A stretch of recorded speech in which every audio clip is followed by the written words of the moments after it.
This is the Daily Saints Pod with Zach and Greg.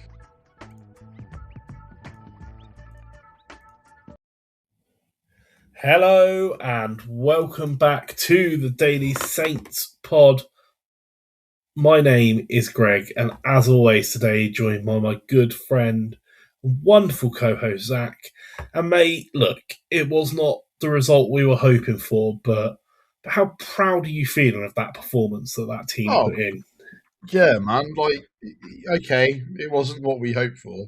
The fact that we genuinely believed we could go up against Man City and get something from them at Wembley, and for 5 minutes be truly in that mindset after an absolutely stunning goal and have to result to them literally pulling off all of their best players from the bench, them having to do a little bit of time wasting to be able to get that win. Probably in a game that a lot of people might have thought was a walkover, especially anyone that hasn't really paid attention to us will probably have the same opinion Piers Morgan did when they drew us, right? Which is, it's going to be easy, whatever.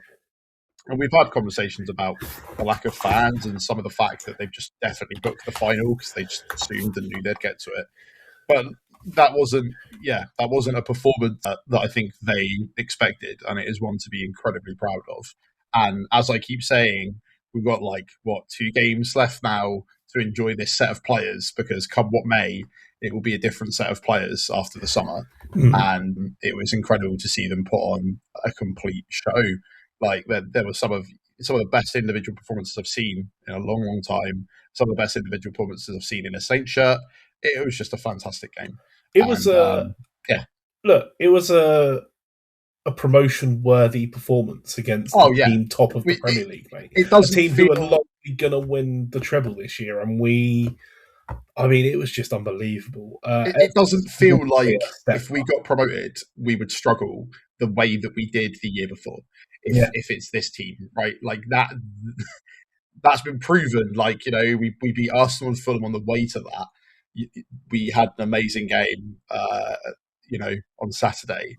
I genuinely feel like if we manage to, get promotion over the line again, I would feel so much more positive going into it than, I think last time we were deluded. Let's not pretend. At least me and you were, your prediction was of 11th for the season, right? Yeah. So one point there was a good chance we'd finish with that many points.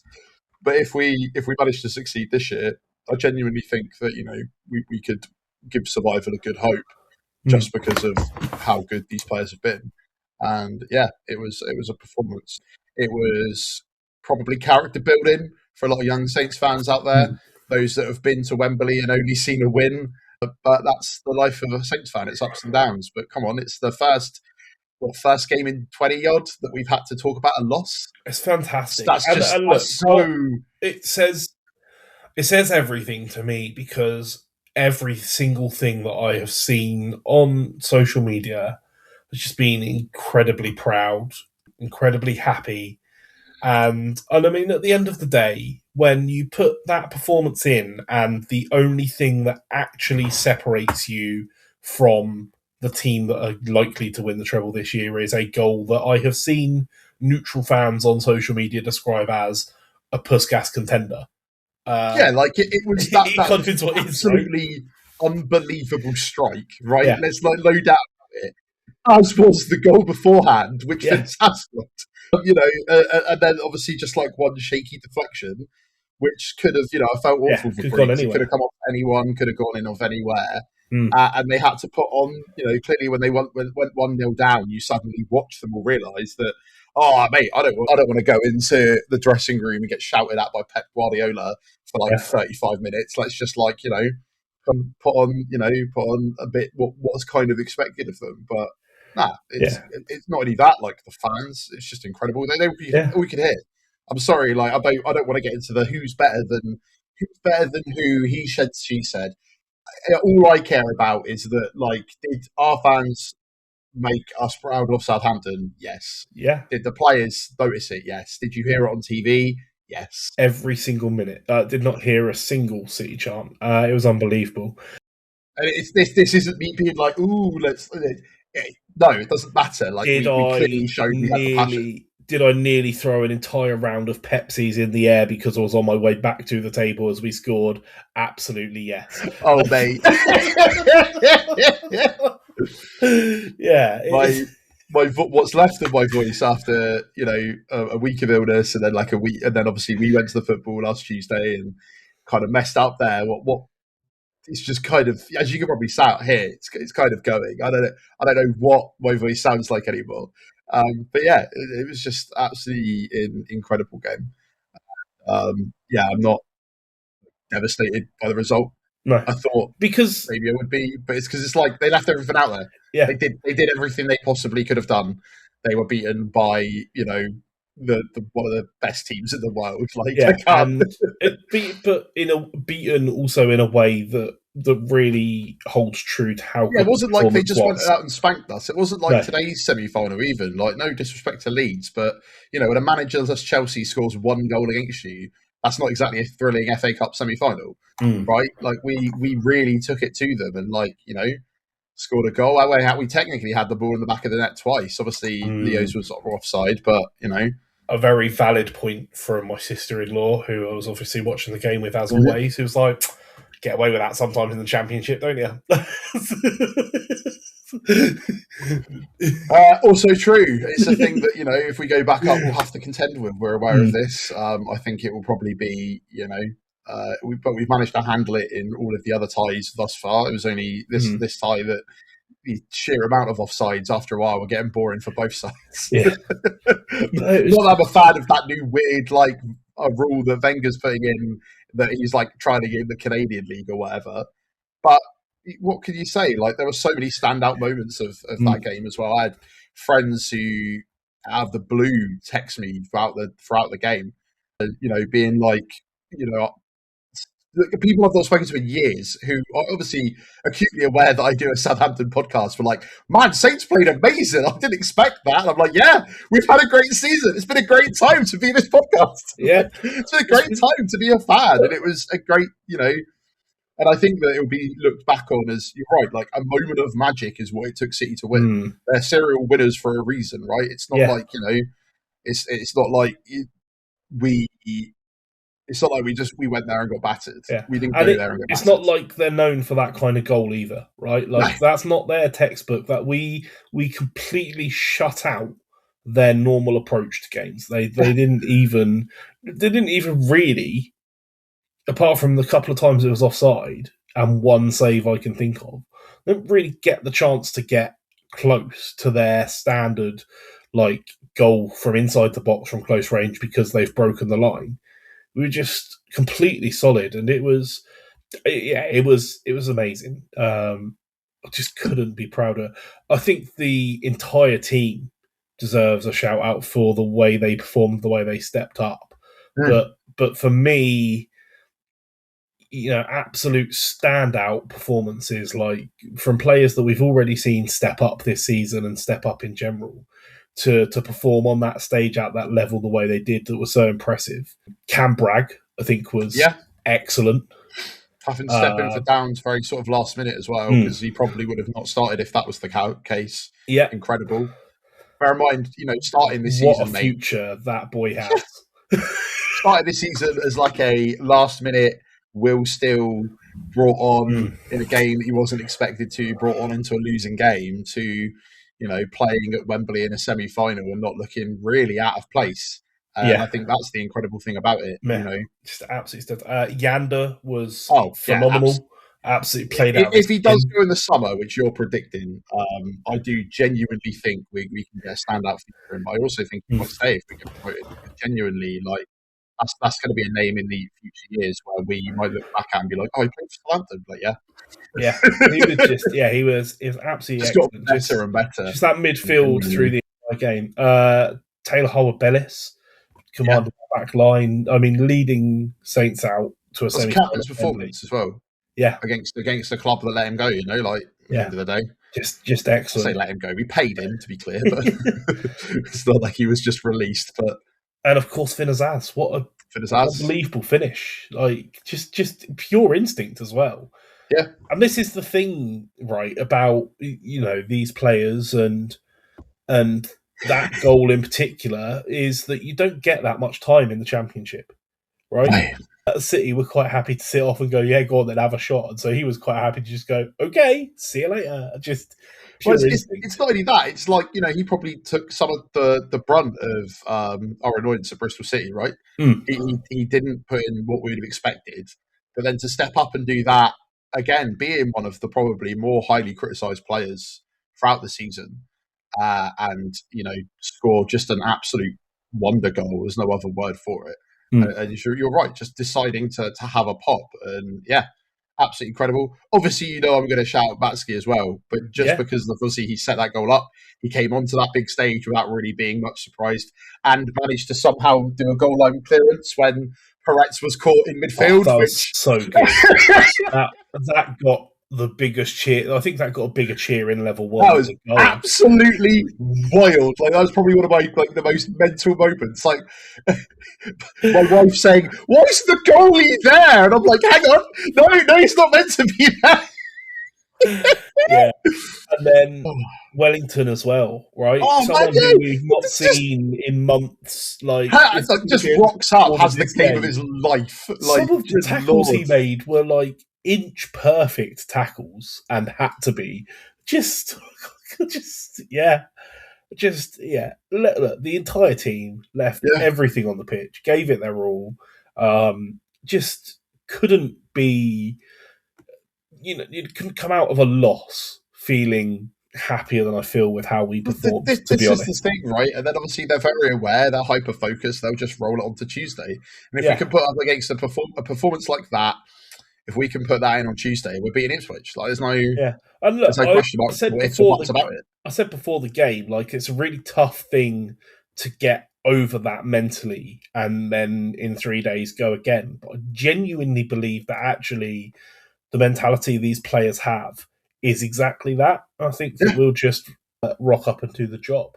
You were saying about their bench and the players they were able to bring on, and then obviously still having to resort to time wasting, which was frankly embarrassing and hilarious. Yeah, but to be fair, like you say embarrassing, and to an extent you're right. Like, them playing it to the corner flag and stuff, but also like you're wanting to win a game. They're wanting to win a game by any means necessary. They've never, Pep has made it abundantly clear that it's not really about how you do it. If it was about how you do it, they wouldn't play the most boring football in the world. Because even my wife was like, "Man, it's like watching Russell Martin ball." But and I'm like, "Yeah, these players are the ones with the millions and millions of pound price tags as well." Where the centre back. In fact, somebody, one of the people I was watching it with, our friend, she was watching it and was just like, it's like that Simpsons episode where they're like, open wide for some soccer, and then it's just like back to the centre.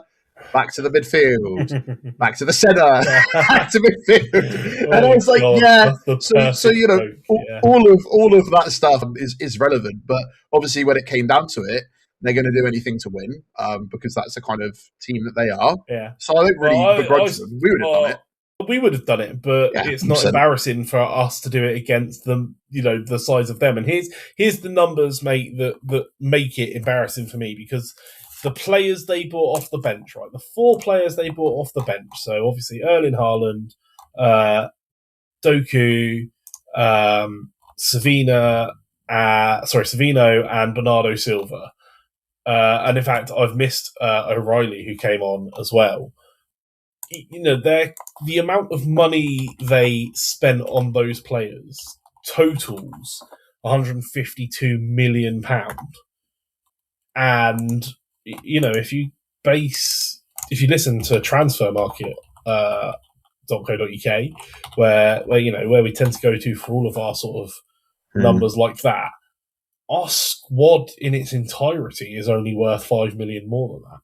So it's one of those, like, I don't think I have much of a differing view, but it's one of those things that when we played against like Charlton, it was the same argument that Nathan Jones and that lot have, right? It's like, Southampton's team are worth millions of pounds more than us, and it is, an accurate argument, especially if they manage to like come out and sort of batter us. But what it shows is that we've been able to go toe to toe, regardless of price tag, right? 100%. And that's what's important. And put in such a quality performance like that again against the team that are more than likely going to win the treble this year. Like, we watched Chelsea. You put money on them against. You watch Chelsea today, right? You back City every time. And Arsenal are doing their best to gift City the league. Pretty conclusively. So yeah, it's but it was brilliant. Such a good thing. Well, the question I want to ask you, I was thinking about earlier, is do you think playing a massive game like this at Wembley in the semi-final, like arguably, obviously promotion's important to the club for so many different reasons, but arguably the most important trip to Wembley maybe in the last 50 years, potentially, because the other cup final was at Cardiff, to be clear. I think rocking up and showing up and performing in that way gives kind of a mental edge if/when playoff finals come about and back in that situation. We've been there recently. It was against the best team in the world. We almost won it. We could have won it had it not been for them bringing on, as you pointed out, that much firepower, and on top of that, an absolute just wonder strike, right? And that's the reality of the situation, and that will give us a mental edge because for players like Taylor Harbour-Bellis, they went there and they won promotion, and they've recently went there and lost an FA Cup semi-final to Man City. But we will have the most experience, probably, I imagine, with whichever team we play there. Yeah. Anytime soon, or at least recently. It kind of takes the edge off of that, once in a lifetime feel, even though obviously there's going to be pressure on the game because of the stakes that are involved. But, it's not really as much as once in a lifetime if you did it 2 years ago. Exactly. It's the same thing with Tom Fellows talking about when he was growing up. One of the things that he always wanted to do was be able to play at Wembley in front of his family, and he's managed to do that now. So I think it kind of puts that to rest. But also, it's going to be sticking to the plan that Tonda's had the entirety of the time, right? It's not looking past the next game. Okay, we lost that one. Let's go on to the next one. And I don't think you want to be looking too far ahead and making sure we, try and put ourselves in the best position where you're right. Theoretically, if we win our next 2 games and everyone around us drops points, we could end up second. That's a genuine thing that can happen. So we can't discount that yet. But obviously, if it does go to playoffs, then that's going to be, first of all, it's going to be getting through the semi-finals. It's going to be getting through both legs of them before we even think about getting to Wembley. But I think at that point, you can then lean on the experience that, okay, we've been there recently. We know what we need to do to prepare. If they put in a performance like they did today, on Saturday for the playoff final, I don't really think we have as much to worry about. And, I don't want to tempt fate, and I'll touch all the wood and this, that, and the other. But I just think that it was just an incredible performance. It shows you how far this team's gone. And it still, even now, feels like, oh, we're never going to lose another game. Okay, we lost that one, but sure. But it doesn't feel like just about lost to City. Yeah, it was, that was a concern, wasn't it? That going to Wembley and, losing to City is enough to knock the confidence. But actually, but it wasn't because of the manner, was it? Yeah, that's it. Just purely because of the manner in which we performed and did it. It's just, and the fact that all the players are aware we back them. They're aware that we're proud of them. They're aware that they're backed. It's not like they're going to come back to St Mary's and get booed or whatever. No, you said about hearing Saints fans pretty much exclusively throughout the game, but that stood even truer after the full-time whistle, right? The entire yellow wall was beautiful, and the noise was electric, and it's just brilliant all round. Brilliant from the fans, brilliant from the players.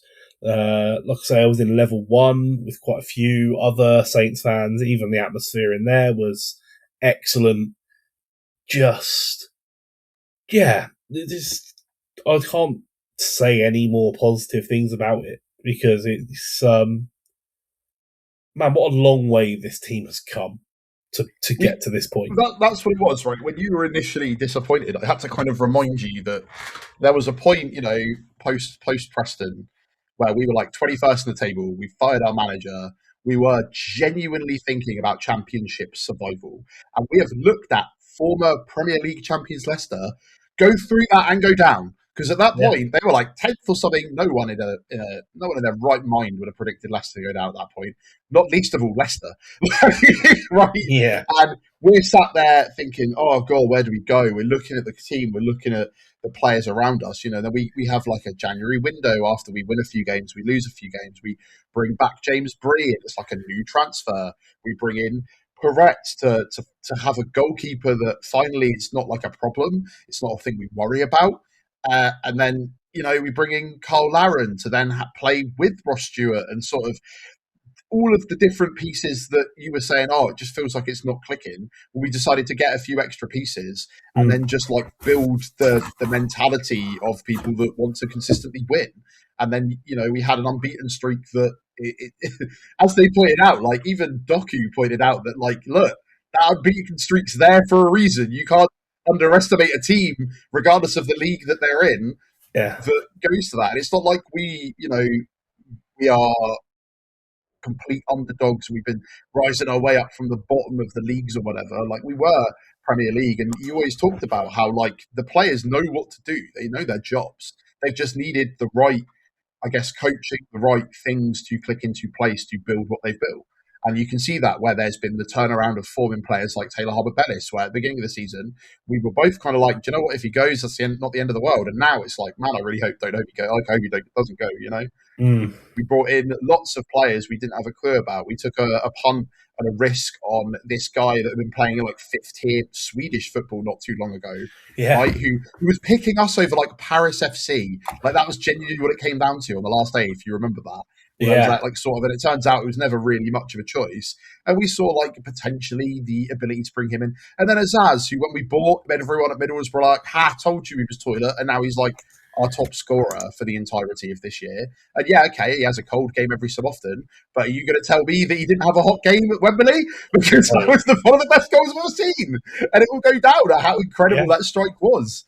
Look, these are the things that not only live long in the memory of Saints fans, but write names into legend, right? Exactly. Like, it's what you talk about. We all remember how far have we come. We all remember Gabbiadini's goal at Swansea. We all remember Adam Armstrong's goal at Wembley.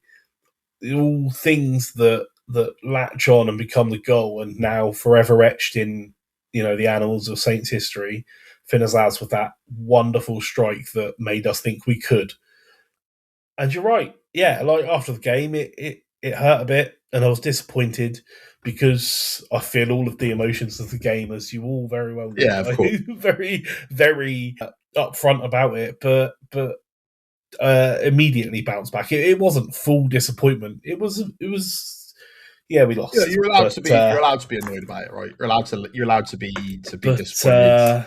But I'm not disappointed at all. I was a bit sad that we lost, but honestly, just so proud. They really went out of their way to make an entire city proud of them. And we talked so much last season in the dark times about heart and desire, and just like all we want from the team is for you to go out and play for the batch. And, that entire performance completely personifies that from every single player. Carl Laren coming on off the bench and like you say, Matsky coming on off the bench and making a ridiculous goal line clearance that he had absolutely... Goal line clearance, assist and effort on target, right? Yeah. Which, again, it was just tipped over by Trafford. And then you've got, when you've got players of the calibre of, Wayne Rooney coming out and being like, yeah, Southampton basically didn't put a foot wrong. And the one time they even had, the one time they weren't able to block a shot was just a wonder goal, right? And when you've got things being said like that, you can't be upset or sad about it. And I think that's the point, right? So there were so many performances last year where it was like, they scored a goal against us. They were like, wow, it doesn't matter if it's 5 or 6 now. Yeah. And that was the most infuriating thing about it. And yet, this season, we've had a game where we were 3-0 down at half-time, Greg, and 1-4-3 for the first time in history. We had the longest winning streak for the first time in over 100 years in the league. This has been insane. It's just been a wild season. And yeah, okay, it would have been lovely. It'd have been incredible for us to genuinely plan a European squad and win the FA Cup. And do you know what? I think if we'd won that game, I think that we probably would have played Chelsea and won. But sure. that's just how it is. City And were always the tough hurdle. You purely based on momentum, right? If nothing else, because honestly, Leeds are more likely to beat us than Chelsea in the cup final if it goes that far. Is the difference, right? Like that's. We're also the cause of it by causing, after Arsenal lost in a final, and then they lost to us. They got knocked out of the FA Cup. We put them on the path of destruction that has put City on the path of ascendancy. So we have made our own opponent harder because that's how good of a year we've had, right? Yeah. Is that a little bit of a stretch? Yeah. Do I really need to even make that stretch? No, because again, there's nothing to be disappointed about in this team, and there's nothing 100%. to not be proud of. You're right, mate. The mentality now is go again, and we are, by the luxury of the run that we've gone in, even if we lose both games, with the rest of the week, lose against Ipswich and lose against Preston, we're in the playoffs regardless. So then we move on to that and move our way up, and I don't think that we will. But even if that is the case, we're well on our way with the momentum to the playoffs, up to the next thing to get back there. It's just all good stuff. Yeah, man. It's all. We won't want to, but we're not going to want to lose. It's not going to be what's acceptable. It's not going to be what any of them want to do. No, they just got to go and continue to do what we've done thus far, right? That's exactly it. And look, we've got Tuesday to look forward to with Ipswich. Will be, I think the atmosphere at St Mary's is going to be incredible. For last home game of the season, Tuesday night after that performance at Wembley. Yeah, it's just going to be electric, and that hopefully will be enough to drive us on. And then it leads into what promises to be a final day of the Championship, which really epitomises why we love the Championship, right? Because realistically speaking, we're looking at going into the day with 4 teams confirmed to be at least the playoff, all 4 of which could still potentially finish second, and 3 teams not confirmed for the playoffs who could still grab that last playoffs place, which is because if you look at first to 8 in the Premier League, there are still 7 teams vying for 2 promotion spots going into the last day of the season. Just like comparison to the Premier League, mate. You got the top team Arsenal with 73, and then in 7th you've got Bournemouth with 49. Yeah, and you look at the Championship, and it's like, okay, Coventry have run away with that, but then 2nd to 7th at the moment is 10-point gap. Yeah, and in between that, it's gonna be good.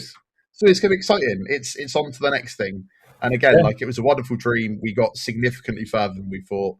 There are a lot of people that would have given up when we saw Fulham, let alone Arsenal. Yeah, and again, we didn't expect it. We believed it. We really believed it for about 5 minutes. Oh, just what a moment! What unbelievable moment! What a goal! Just incredibly proud, and enjoyed. The only thing that can make this week any better than 2 wins would be a slew of instant contract extensions in the immediate future for Tonda, Leo, I don't know, Taylor, just all of them. Not be too greedy. We need to see how this season pans out, mate. Correct. Even they can't be sat there thinking about the contract situation until they know how it's going to pan out, right? Whatever will be. We did go to Wembley, and we still support the Saints, so it's going to be fine. Yeah. Or on Tuesday, mate. We do it all again. We lived through that last season, mate. To be honest, at this point, we can probably live through a lot more. So that's it, absolutely. But look, that is stuff for us to speculate on tomorrow, or at least for me to speculate on tomorrow, as Zach now abandons me to go on his holidays, slacking off early or resting up for playoffs. We'll see. Yeah, accommodation of those, right? I should be back for the Preston match review. So exactly, it's exciting. It's good stuff. So yes, I will be back tomorrow to talk and preview that game against Ipswich. But look, let us know on the socials, in the comments, how proud you are of that performance, any of your favourite moments of the game, any particular highlights of your day out, either to Wembley or wherever you chose to watch the game. Because, I mean, just easily the day of and the day before were the build up was, I felt it in the air. Walking around Southampton and Eastleigh on Saturday was like something out of 28 Days Later, just everybody clearly in London. It was just fantastic. But yeah, let us know your thoughts, your comments, your favourite moments of that weekend. But until tomorrow, everyone, have a wonderful day. Enjoy the buzz of what a weekend it was. And we will see you then. This is the Daily Saints Pod with Zach and Greg.